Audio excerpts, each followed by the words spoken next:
Today is August 1st. Welcome on in to Daily Cards Live here on ClaibsOnline.com. I'm Joe Roderick. He's Bob Ramsey. We are both full supporters of C.W. Gardner for U.S. Senate, and we are brought to you by Munganess St. Louis Acura and Royal Banks of Missouri.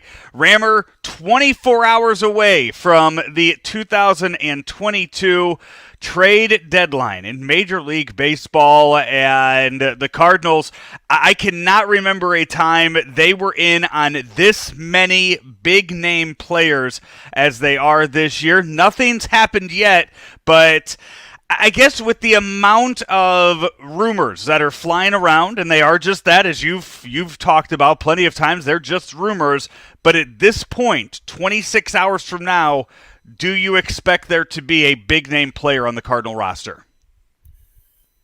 I think the effort will be there. I wouldn't be a bit surprised if the Dodgers beat them out of the biggest name. Pick whatever you think your biggest name is. I think the Dodgers want to go for it, and it wouldn't shock me a bit. I think you could really try and go all in. And let's talk about it. Ohtani and Soto. I think one could go to San Diego and one could go to L.A., and they just have better deals to offer. Mm-hmm. I think that's a real possibility. The Padres need help much more than the Dodgers, and just not because of the record, but with Tatis out, they desperately need another bat. It's for the first time really ever in trade history, since 1919, there hasn't been a guy who can pitch and hit. And all things considered, if you could get Ohtani, the Cardinals win the division. I'm confident of it. Soto, you don't know. One of the other starters out there, let's say Frankie Montas. Montas, you don't know. Both things help. Because of Soto's age, you like him generally pretty well, and 2 more years of control. So I'm really torn. I don't know who would be in a package. You say, no, we're not going to pull the trigger and pass up on one of those guys. So I think Mo will be all in. It's just a matter of one of those other teams can top that offer. The Angels have come out today and said that they do intend to keep Shohei Ohtani. I don't know if maybe another trade offer to them changes their mind on that. I don't know if that's something that the Cardinals could go back to in the offseason and change as well. And I wonder how much of Mike Trout's health also ties into that. Mike Trout with the recent story of Mike Trout having the congenitive back issue that is going to be with him the rest of his playing days. Do the Angels look at that and say, you know what? Maybe our window's closed. Maybe the window that we have already just thrown away for all these years, maybe it's not even there anymore, and we need to move on. So not sure what the potential there of doing something with Shohei would be, but as you move to Juan Soto, everything you read is still Padres, Cardinals, Padres, Cardinals, Padres, Cardinals. The Padres went out and made a very surprising move earlier this afternoon. If you haven't seen it yet, the Padres went out and acquired Josh Hader from the Milwaukee Brewers. And you might think, wait, the Brewers are up 3 games on the Cardinals in the NL Central. What the hell are they doing? In return, they get back Taylor Rogers, the closer for the Padres, and a few other arms in the mix. So it's a 4-for-1 deal for the Cardinal, or for the Brewers, getting rid of Josh Hader and sending him down to San Diego. I don't know if any of the names involved knock them out of the sweepstakes for anybody else. I don't think those names were ever really mentioned in Juan Soto's deal. Yeah, those 2 closers have both been terrible.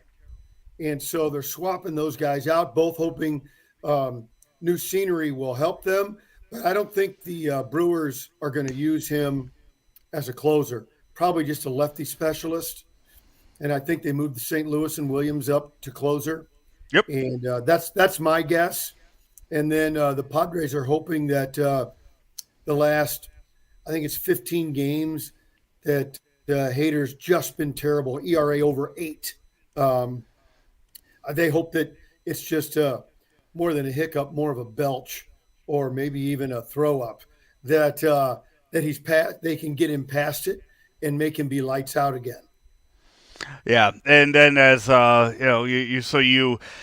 you see that out there, and then you just kind of you have to just look around now and see and decide who you're going to follow, whether it's the national writers or the local writers. An hour ago, John Morosi of the MLB Network tweeted out that the Cardinals are one of MLB's most active teams. With a little more than 24 hours until the trade deadline, they are well positioned to land an impact starter and remain in the mix for Juan Soto. So they are, it looks like they are still in on Frankie Montas, and then still in on possibly acquiring Juan Soto. We know that we've all heard what the asking price is for Juan Soto. So as we look at a guy like Frankie Montas, who just came off the injured list and just had his first start from there, not scheduled to start again until tomorrow.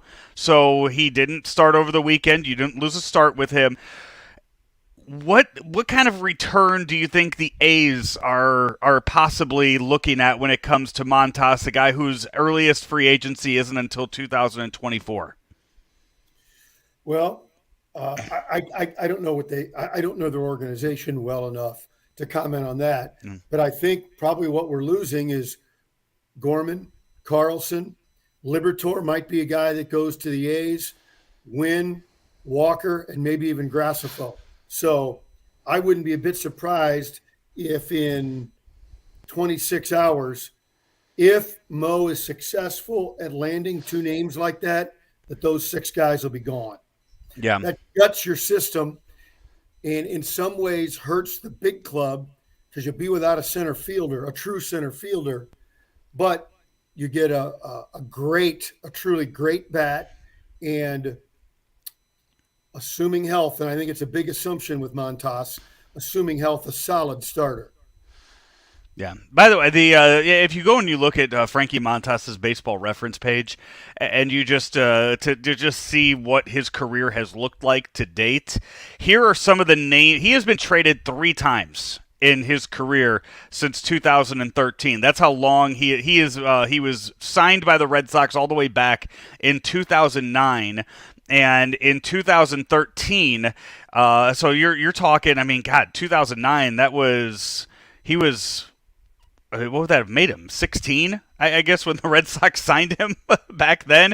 So he has been part of trades that include names like Avisail Garcia, Jake Peavy, Trace Thompson, Todd Frazier, and Rich Hill. Those are just some of the names if you throw it out there and you look at what kind of trades he's been a part of, which back then he was just, one of those players to be named later, one of those minor league guys that you just kind of expect to be good at some point. And now he is considered to be one of the top prospects or top trade value guys in all of baseball.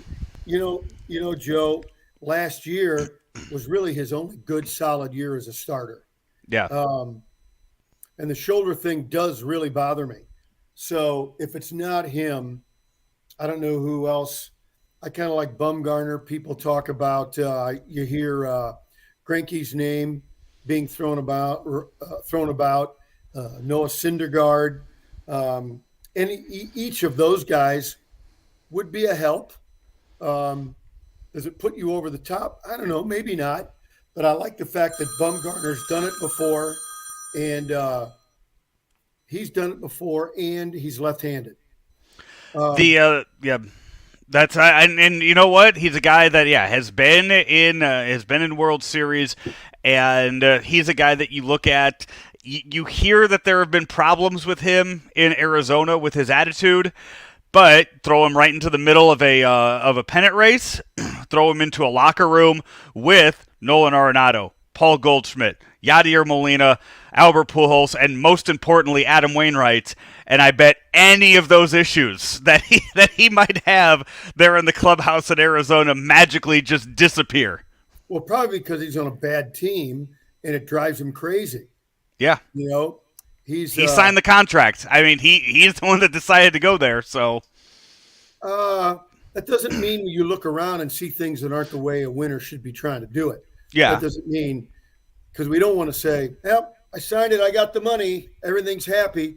You still know you got to have a winning culture. And anyway, I'm just speculating. Yeah. I'm just saying, you look at some guys who maybe have had a couple prickly interviews or maybe some personality issues, and they come to the Cardinals and been great teammates. So that doesn't scare me off at all. Yeah.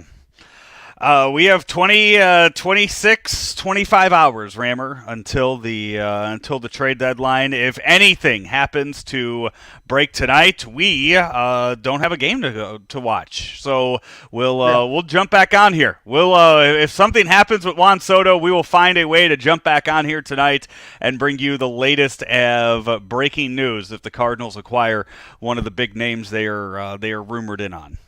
The other thing that happened this weekend, we haven't really talked about anything on the field, and really happy for Paul DeJong to come out and hit homers in back-to-back nights for the Cardinals. I thought, and I still think for a long career, Paul's probably a backup infielder, bench bat for a good team, and that's not a negative. I mean, if you're in the big leagues and you're playing 10, 12 years, that's a big deal. I hope that in the short term, at least, he proves me wrong and shows that he's a legit starting shortstop in the big leagues with power, because that's good for him and it's good for the Cardinals. Yeah, it was nice to see, and that's you could just see in his post-game interviews, you could see the sense of relief, and I liked where he was talking about just how excited it made him when he was walking to the bus, and all the players were excited to see him on the big league roster again. And hey, if that continues, it'll be I know you'll have a lot of fun coming up with the lineup construction, because not only do you have to figure out 1 through 9, you got to figure out all the positions on the field too. If Paul DeJong becomes a factor there with the team for these final That's 2 right. months of the season, and Exactly a team right. that is struggling right now to find healthy outfielders. What does that do with Tommy Edman? That's does that kick him out to his third position of the year? It certainly might, because you've got 4 middle infielders who all can make an argument that they should be playing. You've got different levels of offense from each of the 4 guys. I'm surprised Brendan Donovan is not playing every day somewhere. And I'm also surprised they're not leading him off with the struggles that Edman has had. And Carlson's been a little better, but not really leadoff kind of guy better. And even though Donovan was in the lineup yesterday, he had him hitting second instead of leadoff. I'm sure there's some metrics reason or matchup reason why. But Brendan is the only guy that has a legitimate leadoff type on base percentage on the whole team, other than Goldschmidt, and we need his power. So it surprises me a little bit, but we'll see. They have more information than we do, so I'm not ready to put the hammer down on that topic, but I am watching, Joe. I'm watching. Rammer, we have breaking news on Major League trades. As we were getting ready to wrap this up, breaking news: 2 major trades have just happened over the last 2 minutes here on Twitter.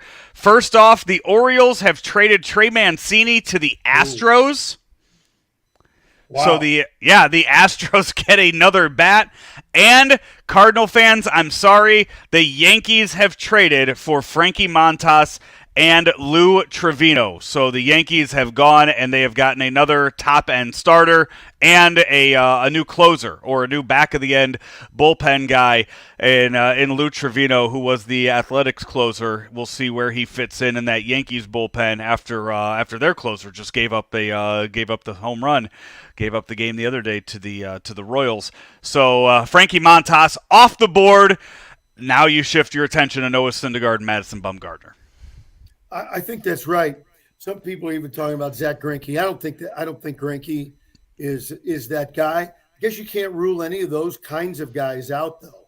Molly from the Reds. Oh yeah. Malley would I'd be interested in that. Mm-hmm.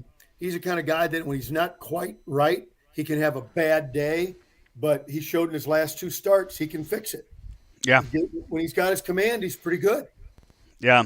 So we there we go. As we sit here, I hit it one more time. I hit the refresh button one more time, and I don't see anything yet. So I don't. I guess that's all we are going to have for you for now, Rammer, here on this edition of Daily Cards Live, brought to you each and every day by Mungenast St. Louis Acura and Rammer, your friends at Royal Banks. Royal Banks in Missouri, where better service means better banking, and that service isn't just a hi or hello when you come in. It's providing you the services that help you meet your financial needs, personal or professional. It's Royal Banks of Missouri. Give them a call, 314-212-1500, or go online to royalbanksofmo.com. And Mike Claiborne and I will be out at Mungenast St. Louis Acura tomorrow for our lunch show at noon. So we will be we'll be out there. Hey, come on by, say hi. Claibs always has Cardinal tickets, so you do that, and maybe you'll get some to go see a brand new Cardinal player after the trade deadline. Rammer and I will be back maybe tonight, definitely tomorrow, to get you the latest with the trade deadline and to help you preview Cubs and Cardinals here in St. Louis as the Cardinals return home for quite a few games. They have a long 6-game series. They go on the road for 3, and then they turn right back around and are back at Busch for more, including what I would imagine has Bob Ramsey very excited, the 1982 reunion weekend, where Mike Ramsey, I saw, will be making his way back to Busch Stadium for that series too. Very exciting. I have one of his old game-worn jerseys. I figured you would bust that out for the weekend tournament, or for the weekend of games. Yeah, remind me about that, and I'll be sure and have it. He's Bob Ramsey. I'm Joe Roderick. We will talk to you next time right here on Daily Cards Live here on ClaibsOnline.com. St. Louis Acura has almost 200 pre-owned vehicles in stock with inventory arriving daily and can offer the best trade-in value. While others raise their prices and fees, we choose to earn your repeat and referral business by not taking advantage of the current market situation. We invest in our team, becoming one of St. Louis's top places to work and fastest growing companies. St. Louis Acura remains committed to becoming better than ever for you. Located at Manchester and Mason Roads.